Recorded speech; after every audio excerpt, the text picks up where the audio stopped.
Exploring the unknown. From conspiracies to mysteries, you are entering the conspiracy sector.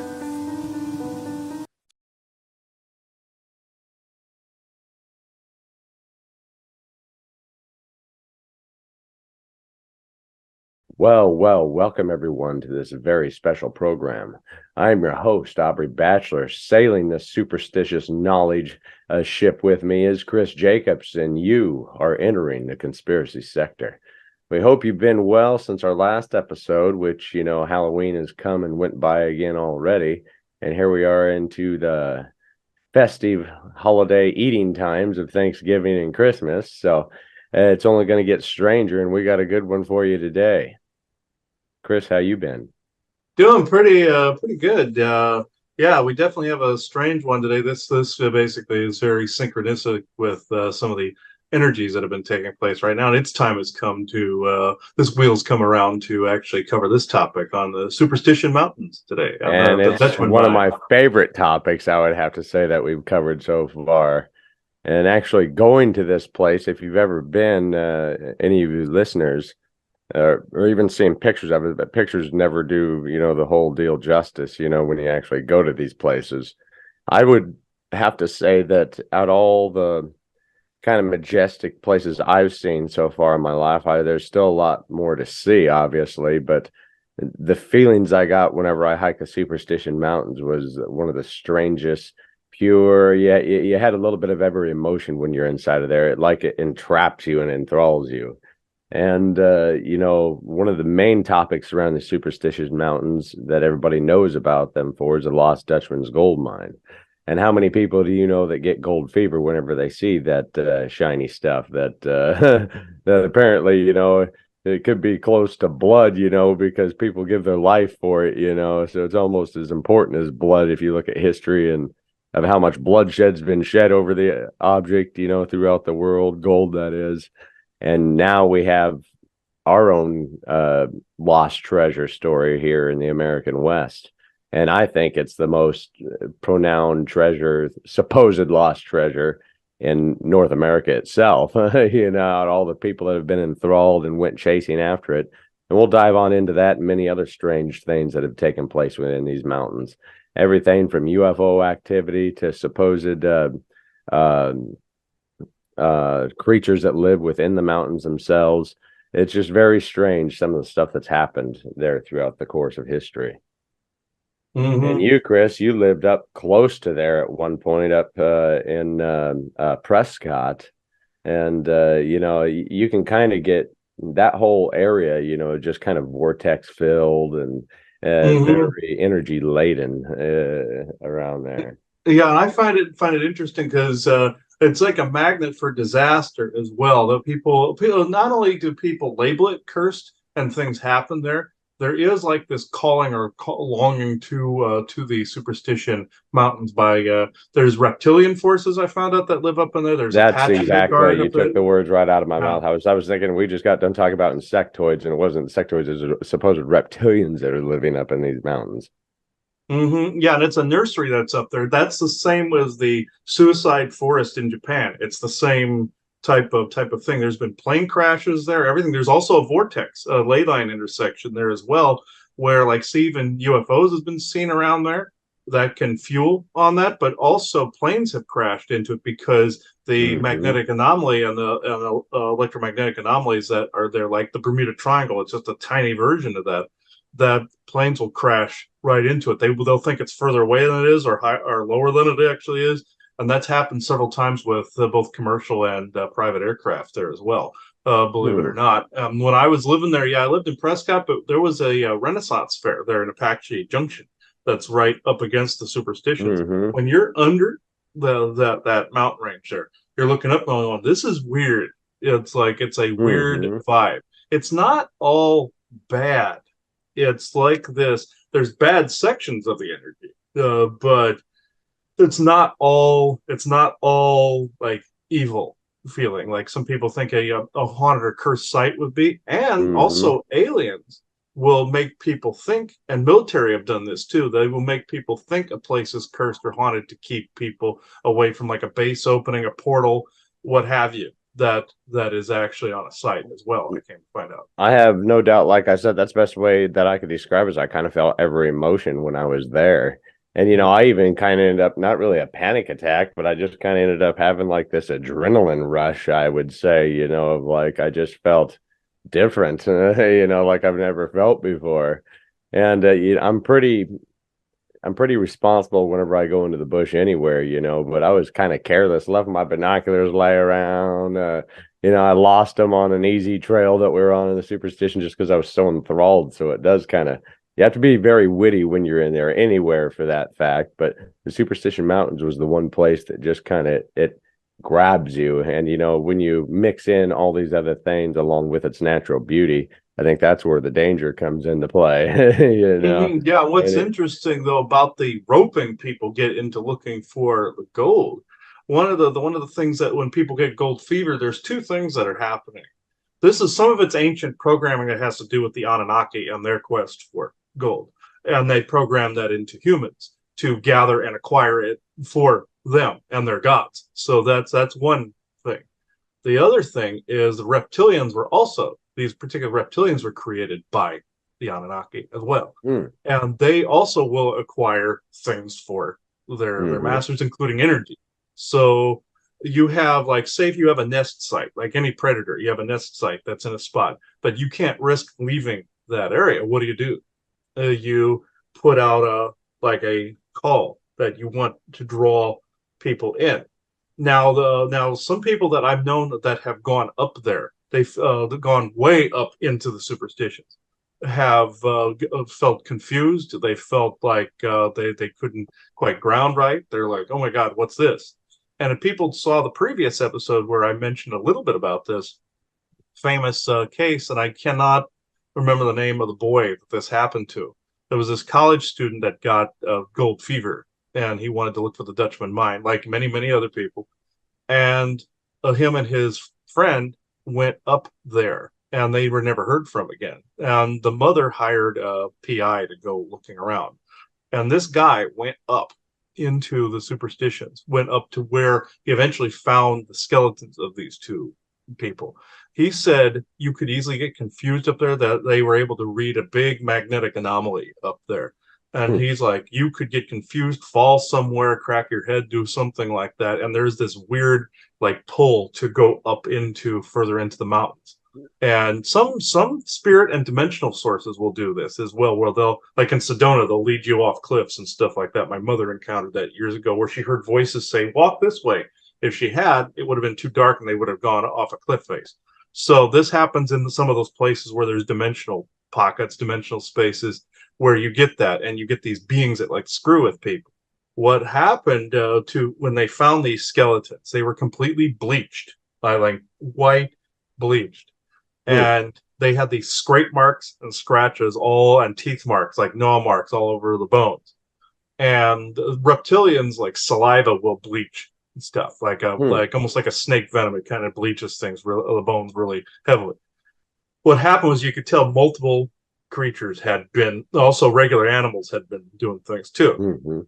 Skeletons weren't wearing any clothes at all.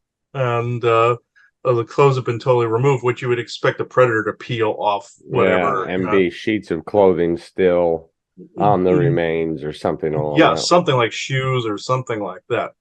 In the backs of the heads of both of these college guys, there were these big fang holes, like huge fang holes, like vampire type thing. And some of these reptilians had the snake fangs, and they come up behind. They noticed the rib cages were cracked.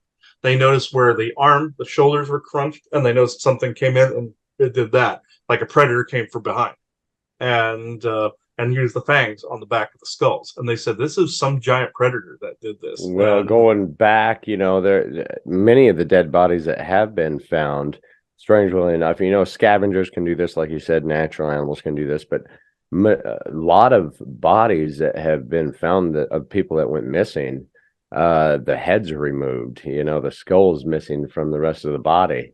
Hmm. and bullet wounds, hole wounds. There was one that I was reading about a gentleman back in the 1800s, I believe, that was found, and he had two puncture wounds in the back of his skull. They Hmm. said it was suicide. But how can you shoot yourself twice in the head? That's what I'd like to know. Exactly. Maybe that was a possible reptilian attack back in the day, before mainstream mass reporting. Yeah, that and also the Apache vigorously guard the gold there too. Talk Yeah. about acquiring gold for somebody. Oh, what they have done.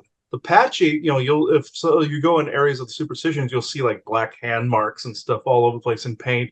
Basically, the Apache are saying this land's cursed, stay away from it. Don't go there. Yeah, and they're saying, you enter at your own risk. Essentially, they kind of coexist around the reptilians that exist there. They know how to navigate around them. It's just like on the East Coast, there's a cryptid up here that's like a spider. That's an episode in and of to itself that actually has killed children and everything. It's like this spider crustacean thing that comes out of the Hmm. ocean. The natives navigate around that. That's where the whole Blair Witch case came from. Hmm. Was this spider-like creature? That I think would be a good case. The Connecticut case that surrounded this, but it's very similar to where the natives will navigate around where cryptids come and go, or there's like a dimensional anomaly or something, and they'll say, "Well, we respect that force enough to stay away from it and navigate around it." And so they not only they're warning people to stay away from that, they don't want people finding the gold.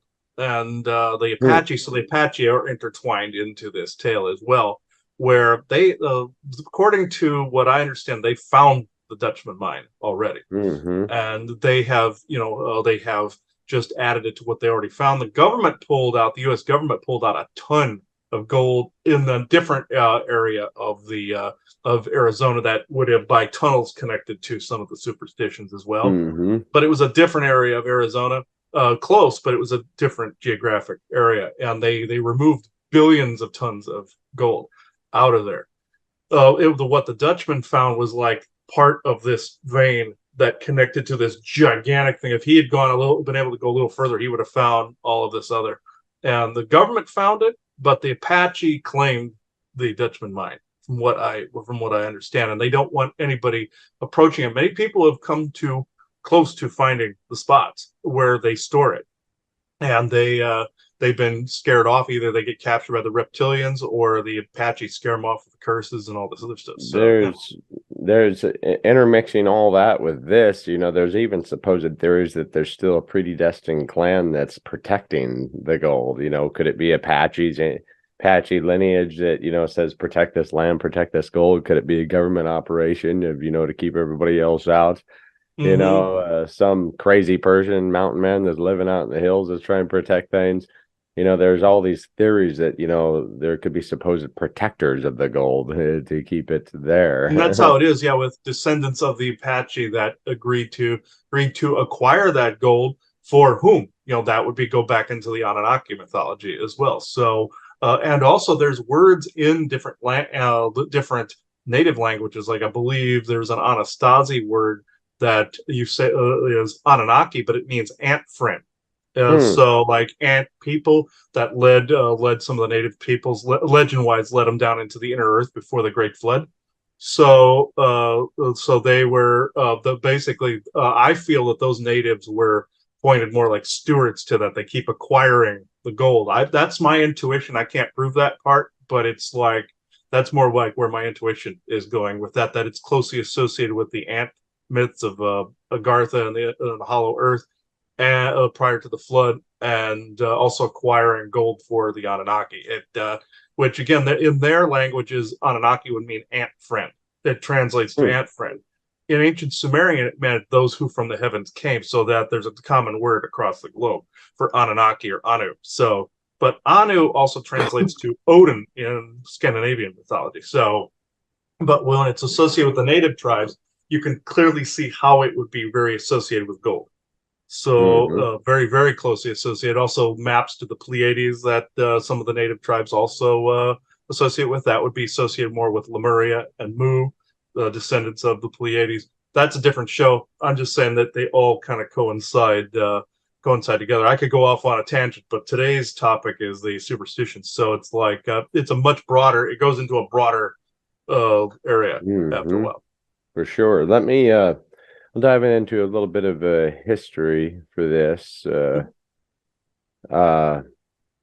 I'll read a little article here from it's from superstitionmountain.com, ironically enough. It just gives a little private overview of the history there. And like we were saying, we talk about Apache Junction, you can see the Superstition Mountains right, above there. It is pretty majestic. And the person that wrote this article starts it off by saying our private golf course community here in Arizona has one of the most majestic Arizona landmarks in its background.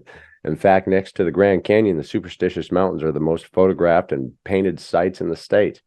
Discover how these majestic mountains got their name and the many legends surrounding our community's beautiful backdrop. Experts believe the Superstition Mountains were formed more than 18 million years ago by volcanic activity. And, they just believe that. Do they know that for a fact? Who knows? The mountains, I know that there's been the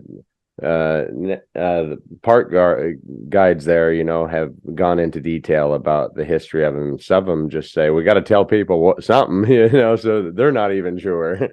Reptilians do hover around volcanic tubes, though. That's the thing. They do That's a hover nice around connection. sites. Yeah. The mountains were once part of a large caldera, volcanic feature formed by a collapse of a volcano into itself, making it a larger crater, which resurged to form a massive mountain. Millions of years of wind and rain have eroded the peaks to its present. The mountains have had various names, including the Crooked Top Mountains, Thunder Mountain, and Mountains of Foam. Local Native Americans were described as superstitious about the mountain, which lead farmers in that area to christen the mountains with their current name in the 1860s. The most well-known superstition surrounding the mountain is that of the Lost Dutchman gold mine, named after Jacob Waltz, a German miner in search of gold in Arizona. And he had history of prospecting in different areas. So, he had knowledge of the craft when he went in there. But the immigrant claims that he discovered a vast surplus of gold in the Superstition Mountains. However, he only made his discovery known as he laid on his deathbed in 1891. Thousands of hikers and fellow miners have scoured it to the East Valley Wilderness area in search of Waltz's gold cache, but to no avail. The legend of the gold mine has inspired surrounding restaurants, museums, and our two Nicholas designed Prospector and Lost Gold golf courses. While the Lost Dutchman is the most popular legend, Apache lore believes that access to the lower world or underworld can be found in the Superstitious Mountains, and winds from this dimension are the cause of severe dust storms in the Arizona desert. Superstition Mountain is just one of many geographic landmarks inside the Superstitious Wilderness area. This protected land was designated in 1939, was then expanded in 1984 to its current size of 160,200 acres. With more than 140 miles of well-developed trails and more than 100 miles of unmarked trails, so you can get lost easy here. The Superstitious Wilderness area is a hiker's dream. For more information and legends of the Superstitious Mountains, you can visit the Superstitious Mountain Museum, which I did. And it's been one of my favorite museums. And maybe I'll try to send you some pictures you can upload so people can look at if they wish to, towards the end of the episode or sometime. Okay. Yeah, I have not been to that particular museum. By the time we got around to being able to really do some stuff in Arizona, there was not too much we got to see overall, but we didn't get to go to that particular museum. I find it interesting how this still coincides with history that came long before. Like the descendants of some of those from Lemuria, that there was a war that happened at that time between Atlantis and Lemuria, and then those descendants then went underground, went into the inner earth. That's also the flood story, as I said. And then they acquired treasures, riches, and then eventually gold that they eventually gave to the Anunnaki, which I find fascinating how this all kind of ties into Lemuria. Arizona, I will go into a brief bit of this. It's not this. The Arizona is part of ancient Mu and Lemuria. So is part of California. You had the continent of Mu that existed at the same time as Atlantis, and you have Lemuria. Then you have pyramids that the Lemurians created that went down into Arizona, also down in Mesoamerica. That's where you get some of that culture. The Anasazi, all of them are all Lemurian Mu based. So there's offshoots like other native tribes that were cousins, of course. of that group, because some of them that I've done channelings with have told me that there were different offshoots and different cousin groups and everything. Some went into the inner Earth, some went out into space. There's your association with the Pleiades. But what happened was a place like the Superstitious or Superstition Mountains would have been at one point possibly a holy place to them, or possibly a place that was a dimensional apex or intersection they would have used for. Some people believe there's a pyramid buried in the Superstition. That's what's causing some of the energy focal point to be there as a pyramid. They found a Mayan city in the Grand Canyon at one point that was also associated with Lemuria. So I believe that the Superstitions are also another stronghold or a city of some sort of the Lemurian Empire back then, or their particular consortium, because they have found other native groups that over time have they set up shop in those mountains, and the Apache being the last great tribe to actually occupy that area. And so these are all descendants, essentially, even these other native tribes that were more tribal or more primitive than the technologically advanced counterparts. And some of them, that's where the Hawaiian and Polynesian, Micronesian, all them also originated. That mixed with another alien group called Untumban, that would be Chinese, Japanese, and Laotian, and all those Vietnamese, all those groups. But and some of them merged, and then you get Polynesian. But you have the Superstitions, I believe, are one of the outer edges of Lemuria, or some of that area, just like Non-Madal in Micronesia is the other outer edge of Mu and Lemuria, the other side. So just like with Atlantis, you have the Eye of Sahara, which was the outer edge of where their capital city was in the Sahara Desert in Africa. You have the same would go for Lemuria for Arizona. So it's kind of the same there. So I believe the Superstitions are part of that overall empire that existed then. There's really no proof that was connected, except for some structures that have been found that were associated. They associate them loosely with Lemuria and Mu. It's by myth and by story, mind you, and some structures that look similar. But that's what where my intuition's going with that. And then I also found, I'll look at this page here, on the azstateparks.com website. You have lost-dutchman/explore/the-Dutchman, and this is on their actual official website. They have like this brief paragraph. It says, I'll read into this. This is definitely pertinent to Waltz and the mine here. It says, Superstition Mountains, their name inspired by Pima Indian legends. This, what you said before, have been a source of mystery and legend since early times. The area is dotted with ancient cliff dwellings and caves, many showing signs of former habitation. Like what I said before, it goes back to nod to the Lemurian period. It is not certain who these people were. Some believe they were Soldado or Hokum Indians who populated this part of Arizona several centuries ago, later Pimas and Apaches, some of whom may have been Yavapais, occupied parts of the region. However, the name Apache came to be closely associated with the Superstitions, and the mountains became an Apache stronghold in the 1800s, close to when they were removed by the U.S. government. A man by the name of Nelson Appleton Miles was the head of that expedition in Arizona. But during the 1840s, the Peralta family of northern Mexico supposedly developed rich gold mines in the Superstitions. Their last expedition to carry gold back to Mexico occurred in 1848. According to legend, the large party was ambushed by Apaches, and all were killed except for one or two Peralta family members who escaped into Mexico. This area is known today as the Massacre Grounds. A number of other people were supposed to have known the mine's location or even to have worked it. Numerous maps have surfaced over the years, only to become lost or misplaced when interested parties pressed for facts. This is the pattern that this seems to follow the curse lines. Men who claim to have found the Peralta mine were unable to return to it, or some disaster occurred.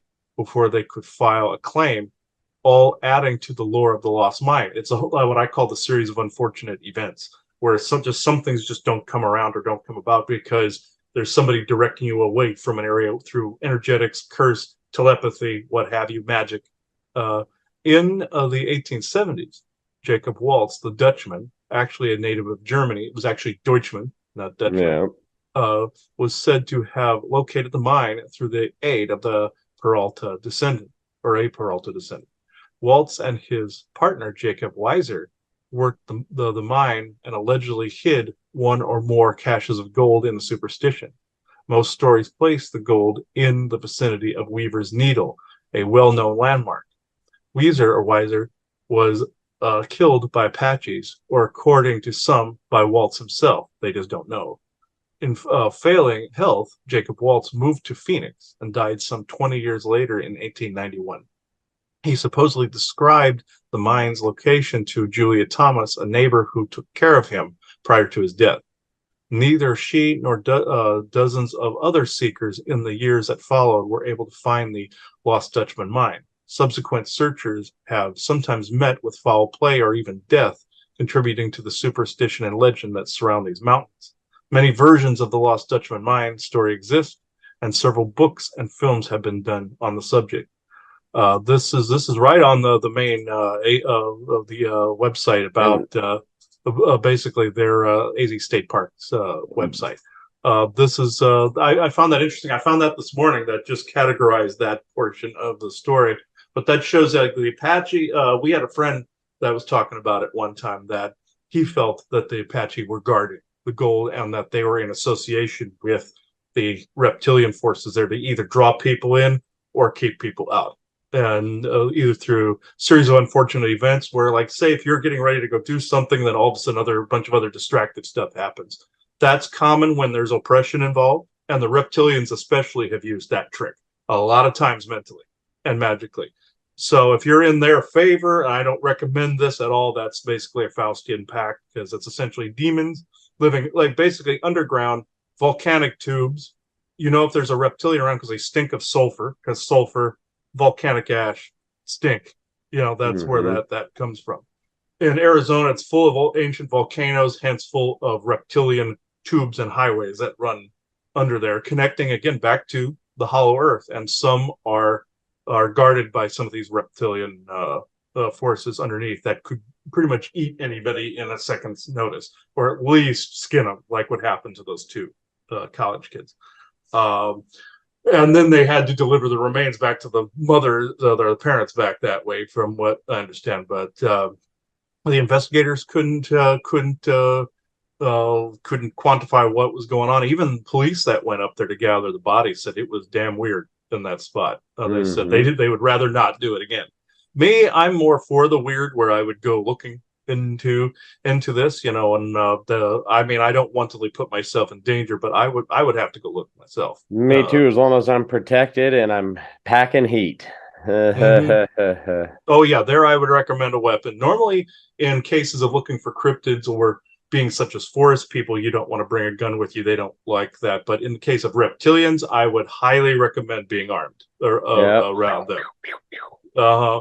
Yeah, in some cases they think it's actually silver bullets, like a vampire, you know, or a werewolf that you would use on them. I would recommend taking a big, very sharp bladed weapon with you too, if you're going into reptilian territory. But you could feel their presence there too. If you get into specific spots, it's like you have to be in a specific area to kind of feel them. It's up where the Lost Dutchman mine was supposed to be in this other area, but not like by Apache Junction. That's like the back end or another end of it. You're right on one of the edges of the superstitions there. It's the more centralized areas where you're going to get the reptilian vibe, and then further in you're going to get the Apache vibe further in there. But I personally, like I said, wasn't able to go exploring, but when we went to the Renaissance Fair, the Arizona Renaissance Fair, that's right at the base of the Superstitions in Apache Junction. It looks like this big next to the edge of the building. It does. Big, and you're standing there going like this. You feel all of those vibes, mixed motions, mixed feelings, many eras worth of everything that happened there, from the good, the bad, and the ugly. You're feeling all of that there. So I feel it holds up that it was a piece of Lemuria / Mu. I hold to that because Arizona itself, that's why there's so much activity there. It's from the old Atlantean, Lemurian wartime and the old ET invasion time then, and from the old empires that existed on Earth. So the Grand Canyon, that's why no people get stopped by military there all the time. That's why people have reported caches of gold there as well, and treasure, because it was all from the Egyptian period. They spotted Egyptian treasure there. Everybody went there to store riches, and the same goes with the Superstition. So there are more than likely other caches of riches there other than the Dutchman mine. There's Jesuits that have stored things there as well. There's Apache. There's multiple other groups that have stored there as well, because it was a holy place at one time, and then it got converted into gifting the Anunnaki their gold. So you're going to find stashes everywhere, like during World War II. Of course, the Nazis stashed their gold in places. What do you think they were doing with it? Who do they think they were giving it to? Reptilians. So it's like it's the Anunnaki / Orion / reptilian. So yeah, that's if you go with the David Icke portion of things. But yeah, that's. But I find it very interesting at how it all connects. And I'm going to pick up with an article right where you're leaving off, or I'm going to talk about just a few people who ended up vanishing, searching for the treasure here. And this article comes from ranker.com, and it's by Lyra Radford. And it's relatively recent. I guess she updated it recently. This past June. The Lost Dutchman's gold mine is one of the most famous unsolved mysteries in the United States. The details of the Dutchman treasure have all the makings for a ghost story. Hidden treasure, mysterious demises, and lore passed down from generation to generation.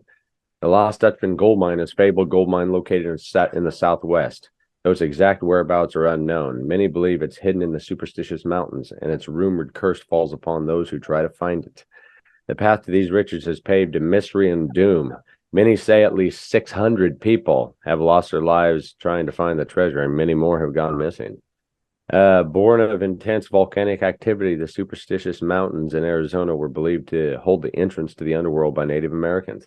Then a man named Jacob Waltz, who we talked about, the Deutschman, who was German, cemented the land's fate. There was a confusion, a lot of people back in the time, would confuse Dutch people for Germans and Germans for Dutch, so he just got the name Dutchman. Mm-hmm. And he was the one that cemented the land's fate as a great American mystery. Waltz came to America in search of gold in the late 19th century. Waltz claimed he located a rich vein of gold in the mountain range. He then fell gravely ill and delivered clues to his caregiver, Julia Thomas, about where the gold might be found. Unsure of what to make of his scribblings, she sold the map for $7. And there was reports that she had made her own scribbles of maps and was selling those for $3 to $7 a piece. So she made quite a good living from just selling, his scribbled treasure map, replicating it and selling it. But you talked about the Peralta massacre, so I'll skip that one. That's one of the people that have died up in there, the Peralta family, ambushed and slain by the Apaches. The Jesse Capin disappearance. Let me get these dogs in here. I'm sorry, everybody, if you hear the dogs scratching on the door here. Yeah, Winston did that a lot too. They say, let us in, let us in. But the Jesse Capin disappearance. Jesse Capin was obsessed with the legendary Dutchman gold mine and was convinced he could locate the treasure hidden deep in the Superstition Mountains. Sadly, the 35-year-old became another target of the fables when he disappeared from the Tonto National Forest in 2009. And was this the guy you were talking about in the beginning? Mm-hmm. Yeah.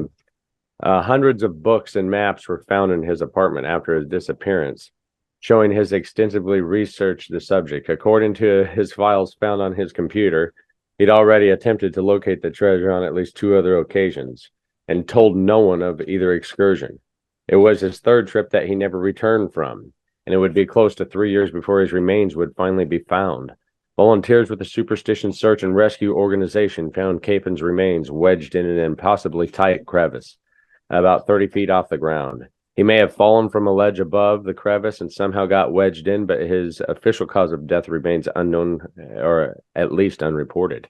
There was no trauma to his skull, and his bones were wedged in such an inaccessible spot that flooding and animals couldn't touch him. Could this possibly be, the reptilian demise of, hey, come this way, come this way, come this way, enthrall me, enthrall me. And they'll have you walk right off a cliff too. And that's interesting. They said no trauma to the skull. That story changed then because that either that Mandela affected or they covered up part of that tale too. And then we got Dr. Adolf Ruth, who set out on a 2-week voyage through the legendary Superstition Mountains in 1931 in search of the lost treasure. He never came home. The initial search party found no trace of him, but then in December 1931, they found a human skull with 2 holes from a .44 caliber. They determined it was Ruth that had been hit in almost point-blank range, and somehow his head detached from his body. The rest of his remains, some personal items, and a fully loaded piece were discovered in January 1932, about 3/4 of a mile away from where his skull was discovered.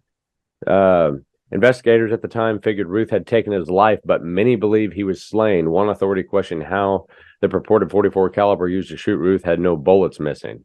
Ruth's checkbook contained a handwritten note claiming he discovered the mine and ended with the phrase "Veni Vidi Vici." And I forget what that means, but I we came, we saw, we conquered. That's Italian for we came, we saw, we conquered. All right, good job there. Yeah. But he was the one, I believe, he was slain with a .44 caliber, but there's no bullets missing, out of the gun. It just doesn't make any sense. James A. Cravey had his head removed in the Superstition Mountains. This, like I told you, there's a whole host of people that have their skull missing. In the 1940s, 62-year-old treasure hunter James A. Cravey made an attempt to locate the gold mine, but was later found deceased in the wilderness of the Superstition Mountains. His headless body was discovered first. It wasn't until 6 months later that his skull was found. His journey to find the mine was a huge spectacle at the time. He traveled to the mountain via helicopter. Before leaving, he purportedly told his friends he knew exactly where the gold was hiding. He set out for 10 days to find the treasure and asked the pilot to come back in for him, but when the pilot arrived, Cravey was nowhere to be seen. His camp was intact, and only 2 days' worth of food had been eaten. No one knows why Cravey had his head removed or who slew him. So there's these mysterious deaths that have just plagued this mountain range since really the Dutchmen, and even before, the Peralta family. It just has always been kind of gruesome up in there, really. Yeah, so it shows how some history can be forgotten, and then you don't know the reason why a site is the way it is. One time we saw a special where it was about cursed places. Like, how do you know this wasn't like a technological site at some point where there was some chemical dump or radioactive dump or something like that, or an alien base or something like that, and it fell into disrepair or fell into legend somewhere, and now nobody remembers the history that came before, and so they see it as cursed or see it as unlucky, or it was somebody else's territory that the map lines have been forgotten. And that's how it is with the forest people or the Sasquatch people too, where the natives had a war with them, and there were lines drawn on a map where the forest people will now show where their territory is with broken branches and stick X's and things like that. But it was a bit of history that was forgotten, and nobody knew why those patterns were being followed. They were showing the lines on a map that had been forgotten. So that's how it is. I'm thinking with the superstitions as well. It could be somebody's territory or something they conquered or claimed. Nobody knows that now because that history is gone.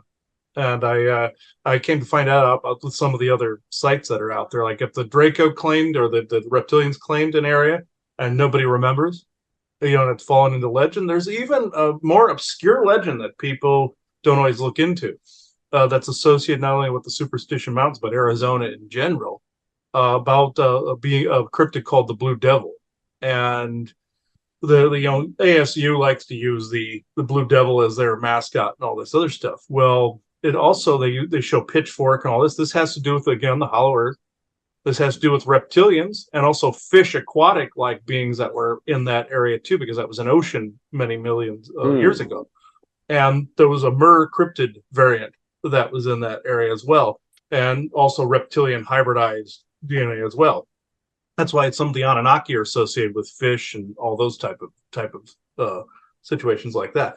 But that also had to do with superstitions, and those creatures also had long fangs in the back, like a snake, but they were more fish like a vampire fish would be, like the ones with the large underbite. It was kind of like that. So you more likely the reptilians are there are part aquatic, part land bearing. That some of them just evolved differently or were genetically engineered differently. But that's a more obscure story some people don't know about, is the legend of the Blue Devil. And Interesting. it's associated with, again, the superstitions as well. So in that area, it's not very commonly talked about. I mean, of course, you have that as a mascot, like ASU and sports teams use it and everything, but they see it as something goofy or some cartoonish like thing. And not a lot of people don't know some of the origin points of that. So, and the mines that are all scattered through Arizona, some people said they've spotted a blue devil or a bluish reptilian type creature in the under mines that are scattered through Arizona. So, superstitions got linked with it after a while. Very interesting. Let me dive back into just a few more here, and the missing skulls continue. It was early in 1952 when Joseph Kelly of Dayton, Ohio, decided to go in search of the lost fortune, and he was never seen alive again. Kelly was eventually found near Weaver's Needle 2 years after he disappeared. He had been shot in the head. There are no leads on the identity of the shooter. And one person even claimed that survived it said he was shot at by a sniper for 2 straight days and came out of the mountains, telling everybody about this. That same year, 2 California boys named Ross Bleely and Charles Harshbarger vanished out of the Superstition Mountains. Their cadavers were never found. James Kidd vanished in the Superstition Mountains. The only thing shrouding in more mystery than James Kidd's demise is his life. He had no family and a ridiculous sum of money, mostly from investments, but where he got the cash to invest in the first place remains unknown. He spent a considerable amount of time poking through the... Jesus. His dogs are going crazy. There must be something superstitious going on in my house right now. Stella! Get over here. Gosh.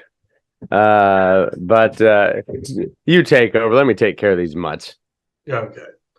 Yeah, this it's fine. The dogs are actually they'll go stupid. Sometimes there'll be a distraction, or there'll be or some activity will be going on around the house.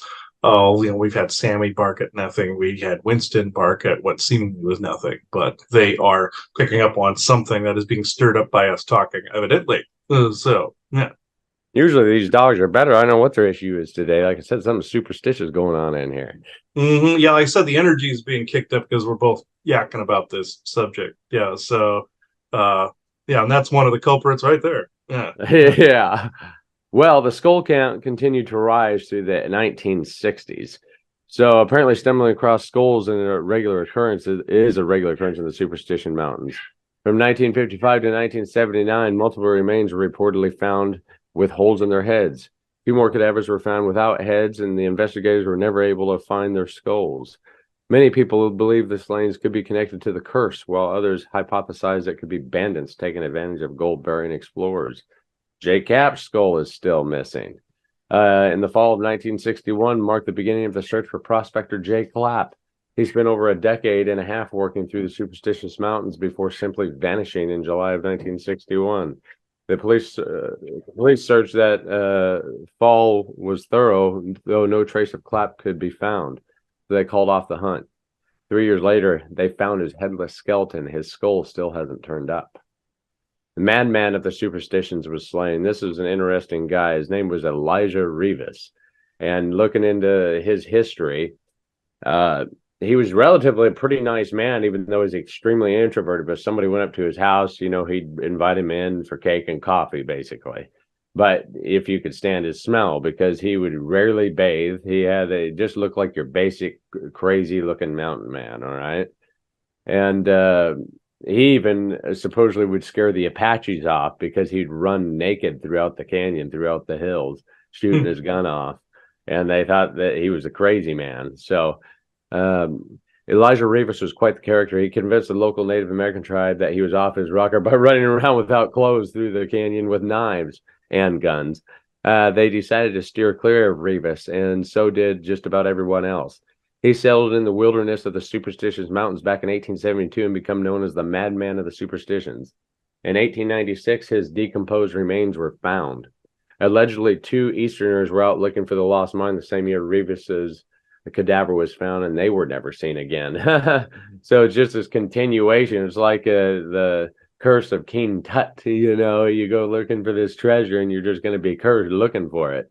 And this one is strange too. Someone went missing in 1958 and left no clues to their identity.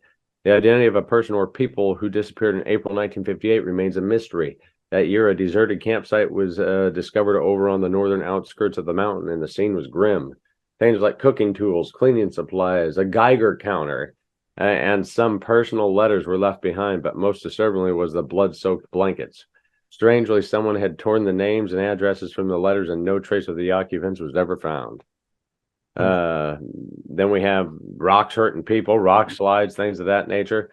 And this one I thought was very interesting. Mystery woman of the Superstition Cave. In 1910, the skeletal remains of a woman were found in a cave high up on the Superstition Mountain. Allegedly, she had a small sack of gold nuggets with her, but there were no signs of what possibly could have entered her or remnants of any type of clothing. It appears as if the woman found some gold and just perished. So it was like, there's the curse of the gold right there. More than likely, like with the naked guy, for instance, more than likely something was either driving him insane, or like what I sometimes will tell people to drive some of these aliens off and some of these cryptids off that are negative is you got to convince them that you're nuts. So more than likely that guy found that particular secret too. You got to convince them that you're off your rocker a little bit. Like when I have encountered grays and such like that, like in Vegas, we encountered one in our hotel room, and I telepathically made them think that I was going to decorate the walls and their entrails and everything. So so I made them. I heard in my head, oh, he's crazy. We're going to stay away from him. He might do it. So yeah, if you convince some of them you're nuts, they'll leave you alone. He probably did that as a defense move of some kind.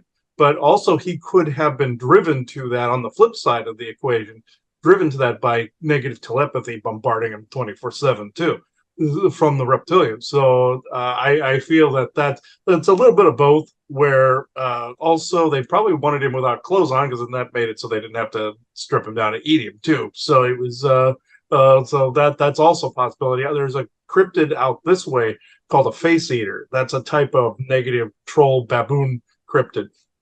That's controlled by like the same way the Draco are, with like an AI alien thing going on. But these guys will get their victims to strip themselves down, lay their clothes on the side of the road, leave their car door open, and just walk into the woods naked and never be heard from again. So it's kind of on a similar thread or similar note there. But that's mainly an East Coast thing. But that's probably a show in and of itself is about them as well. But the or the Beast of 1,000 Shoots or something, or whatever it's called. But this particular incident, those instances do not surprise me. But on the flip side, to be fair, the Apache also, I feel, are doing some of these to keep people away. Like the woman with the bag of gold, they could easily also be cursing people to stay away as well. They could be also the thing with the heads. The reptilians, do they eat the brain matter? Yes, they do. That's why the fang holes in the back of the head. They can take the whole head. Now, could the Apache be also doing that to keep a myth going, say, if the reptilians were no longer present too? Yes, they could be doing that to keep the fear up as well. So I see it as on both ends of the spectrum, on two sides of the coin here. I think they're both interchangeable as far as that goes. Because sometimes people can become these other beings' meat puppets after a while, and they'll do their bidding. They get they've had human servants throughout history. Like with the Anunnaki, they had like in ancient Sumeria, they said the human servants would care for the gods. Gods don't need to be cared for. They were basically these vampiric beings, that some of them that were basically eating these servants. It was the same identical thing that was going on post Orion invasion on the planet. So that's essentially still linked to the same history, as far as I'm concerned. And you mentioned the word troll. I got a human troll for you too, and this is actually a snapshot that I took when I was at the Superstitious Mountain Museum. It was by a figure, somebody that we haven't talked about today, yet another character of the Superstitious Mountains. His name was Hacksaw Tom, all right? And he looked like something that might be out of like a 1900 Purge movie. He wore like this old grain sack mask with holes cut out in it, had a sawed-off shotgun. He would never harm anybody. He wouldn't beat him up. He wouldn't never shoot anybody. He just hold them up when they at this road in the Superstitions.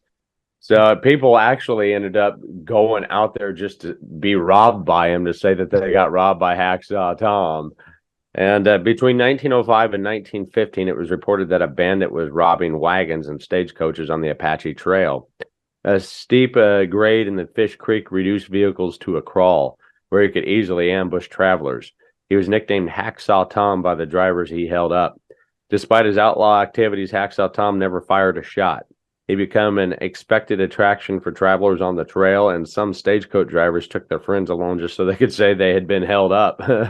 Hacksaw's take was considered the toll for the privilege. You know, I'm the toll troll, and you're going to pay me to pass. And in the mid-1900s, a cave was found near Fish Creek with a military wagon in it.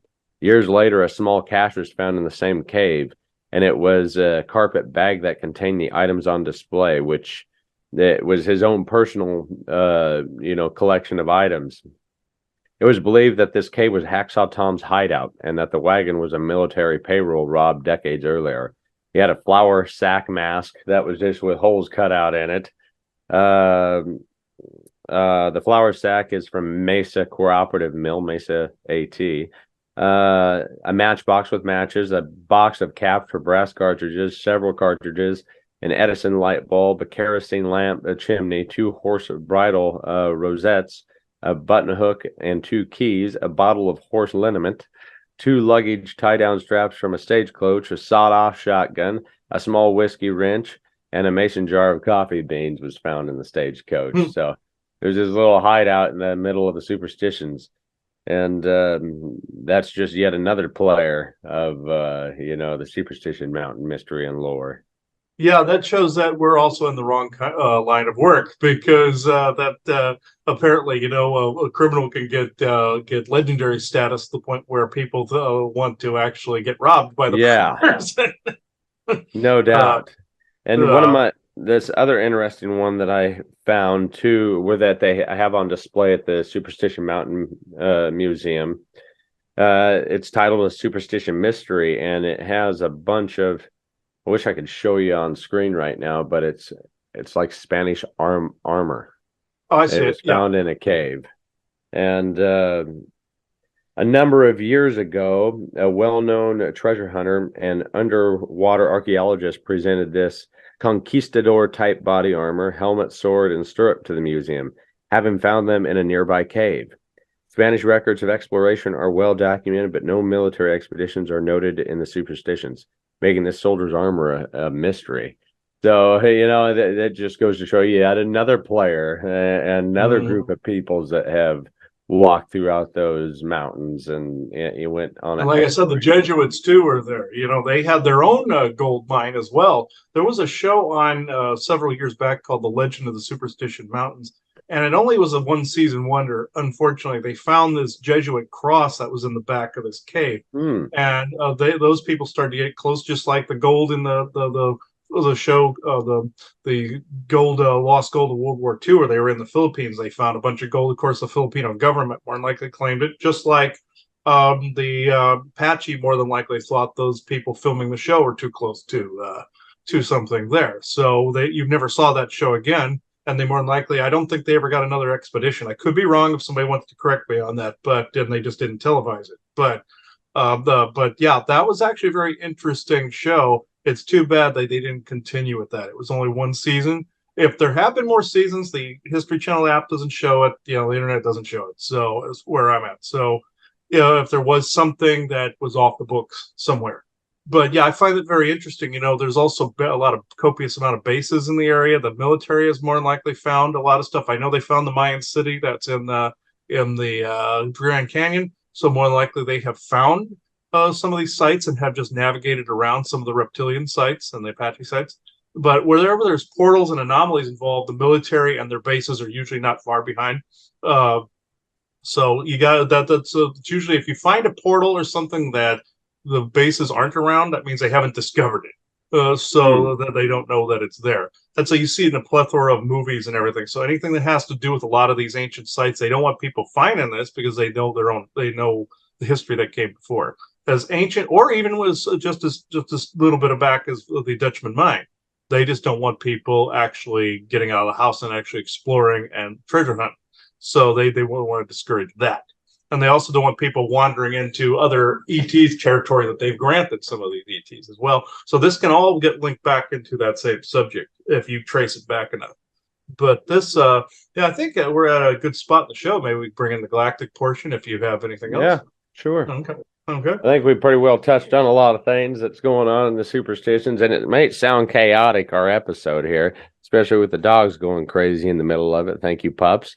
But with all the information that we've talked about here, you can see all the mysterious people and creatures and events and everything that has taken place in those acres of land there. Mm-hmm.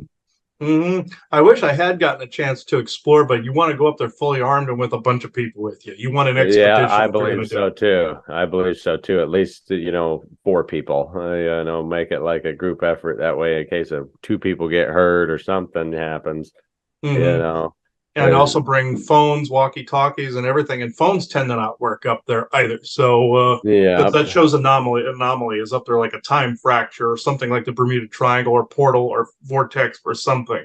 Like in Sedona, the vortexes tend to make it so electronics don't work too. It's the same kind of principle. So okay. At this time, I open the circle to true benevolence without conflicting agendas for this channel.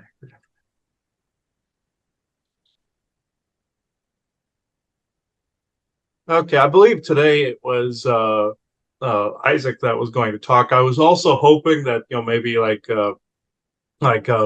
native like spirit or somebody that was associated with that. I know Isaac as a physical person, he is actually physically located right now in that area. So it's like you have Luke Air Force Base that's up towards where Prescott is and everything, and his brother is located more in Barstow, California, but Isaac can gravitate in that area right where we're talking about. So yeah.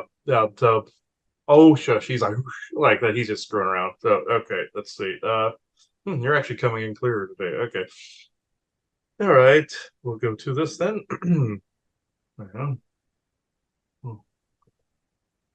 The energies have been cut rather all over the place since Halloween, a little before Halloween. So they're starting to taper off, and towards the solstice, they usually get revved up again. So Halloween is actually the most chaotic of all. And real quick, that's one other little thing I want to add. I think it's twice a year, summer and winter solstice both, if I remember, or maybe it's just once a year. But they'll cast a shadow on the superstitious side of the superstitions. It looks like a cougar prowling. It looks just like a cougar. Everybody have to Google that. Just type in like cougar shadow superstitious mountains. It's pretty sweet. I'd like to see it at some point. Yeah, he's telling me that actually proves it's a structure, like the Mayan structure with the snake shadow during the solstice or summer solstice. It's the same thing. He just said so. Actually, I'll have him go into that. As I know, there's cat people that exist out there too, Lyran. So Lyran descent lineage. So that makes a lot of sense too. So I think through the crystal, he's not my brain.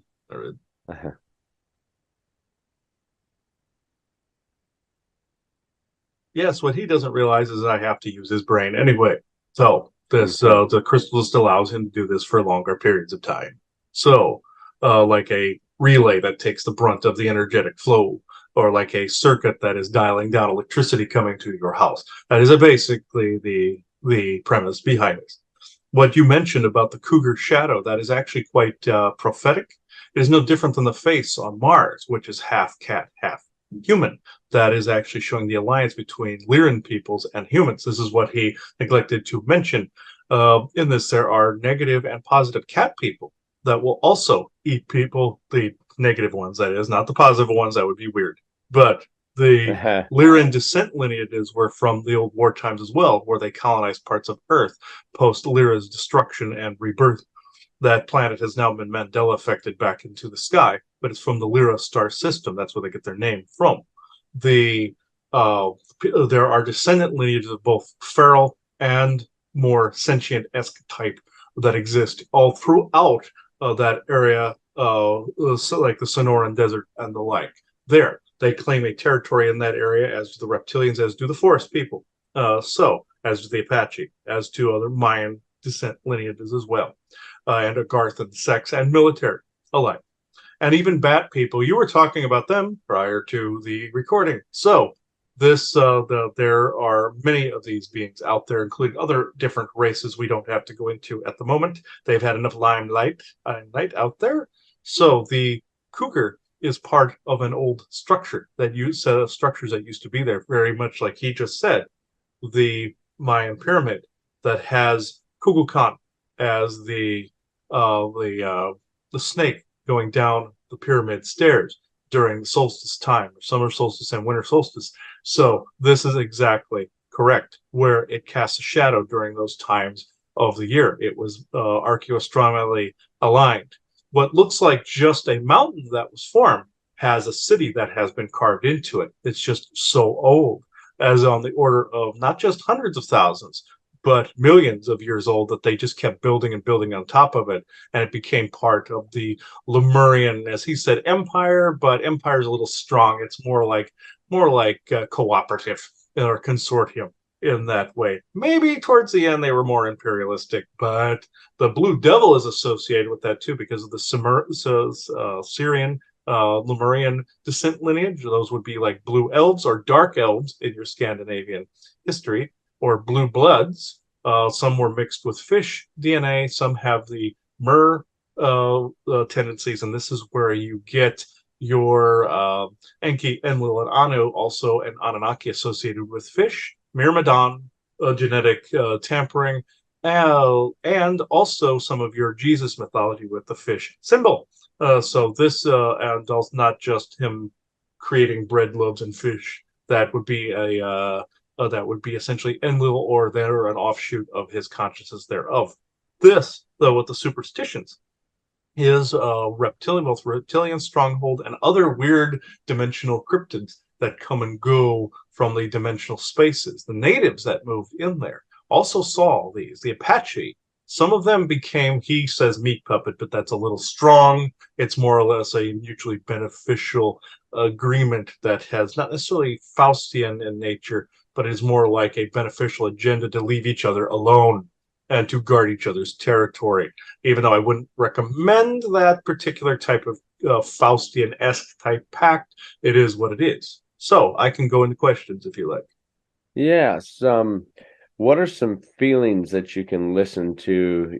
What are some of the warning signs if you're coming across an area and you just get a bad feeling? What are some ways that you can help psychically avoid, something going wrong in places like the superstitions, like the feelings you get, or maybe some signs that you see in nature, or some painted symbols or something along that line? For one, as he said, painted black hands and fiery like symbols, for one. Two, there will be basically a feeling of dread in some areas when either A, something's trying to keep you out, or B, something's trying to lure you in or rope you, like he likes to say. You're being roped. Don't go into it. Always go with a group or a larger expedition of people. I would say 10 or more people, because if you go by yourself or with one other, like he said, you're bound to lose your head.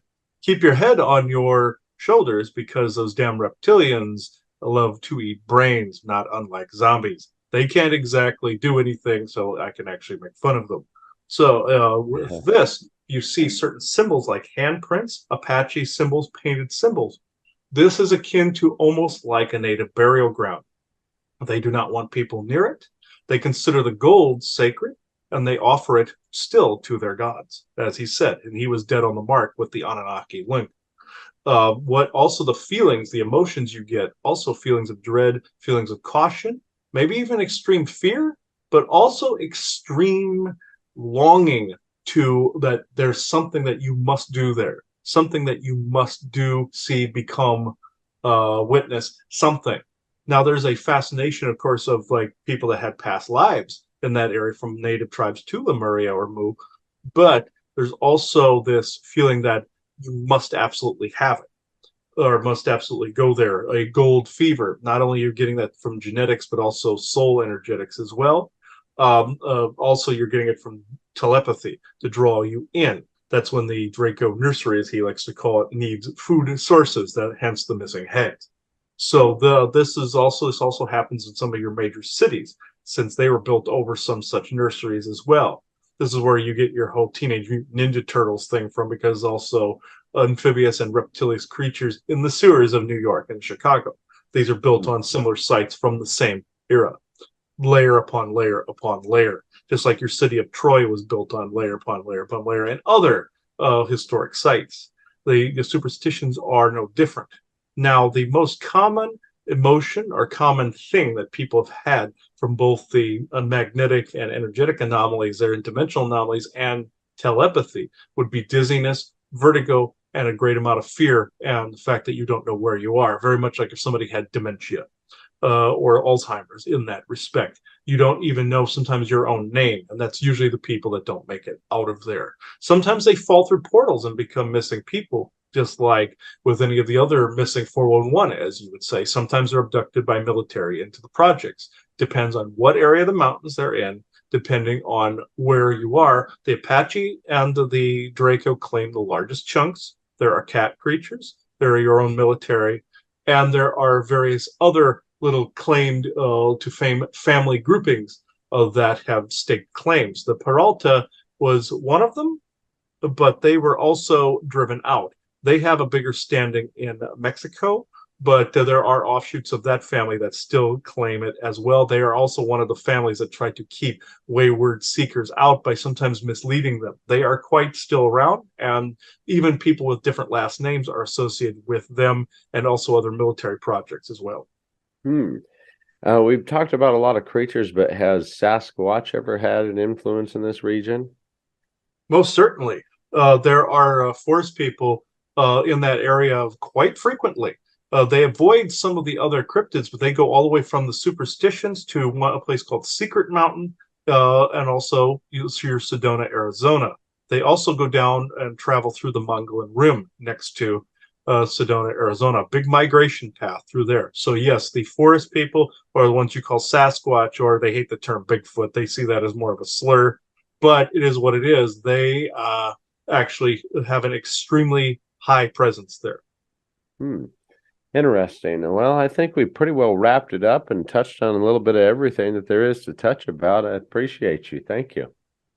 Yes, thank you. This is always interesting to be part of these conversations and the directions that they go. Looking forward to future episodes.